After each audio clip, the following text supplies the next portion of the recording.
एहतजाज कानून के दायरे में रहकर करना सबका हक है, यही जमहूरियत है। टैक्स की शरह 3 से कम करके 2% कर दी गई है।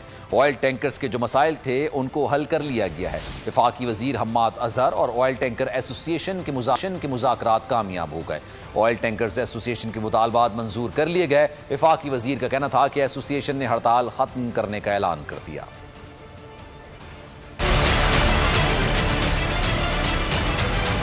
हमारे आज आपको जैसे पता है कि ऑयल टैंकर्स की एक स्ट्राइक चल रही थी गुज़िश्ता 24 घंटे से, और इनके कुछ मुतालबात थे और इनके कुछ इशूज़ थे PSO के साथ और हुकूमत पाकिस्तान के साथ। तो लिहाजा आज हम सब आपस में बैठे हैं और अफ़हाम तफ़हीम के साथ तमाम मामलात जो हैं वो तय पा गए हैं। मैं शुक्रगुजार हूँ कि ऑयल टैंकर्स कॉन्ट्रैक्टर्स एसोसिएशन ने आज स्ट्राइक कॉल ऑफ करने का फैसला कर लिया है। आज से ही मामलात जो हैं वो मामूल पे आना शुरू हो गए हैं। इस सिलसिले में हमारी अब आपस में मुशावरत जारी रहेगी और मैं समझता हूँ कि मामलात इस नहज तक नहीं आने चाहिए कि किसी भी ग्रुप को एहतजाज करना पड़े या स्ट्राइक करना पड़े अपने मुतालबात बनवाने के लिए। एक अच्छी चीज़ ये है, देखिए हम एक जमहूरी मुल्क हैं, हम कोई डिक्टेटरशिप तो है नहीं कि यहाँ पे कोई अपने मुतालबात के लिए एहतजाज ना करे। लेकिन ये ज़रूर आपकी बात ठीक है कि एहतजाज जो है वो कानून के दायरे में रह के और लोगों की मईशत को, लोगों के रोज़गार को और लोगों के कन्वीनियंस को सामने रख के होना चाहिए।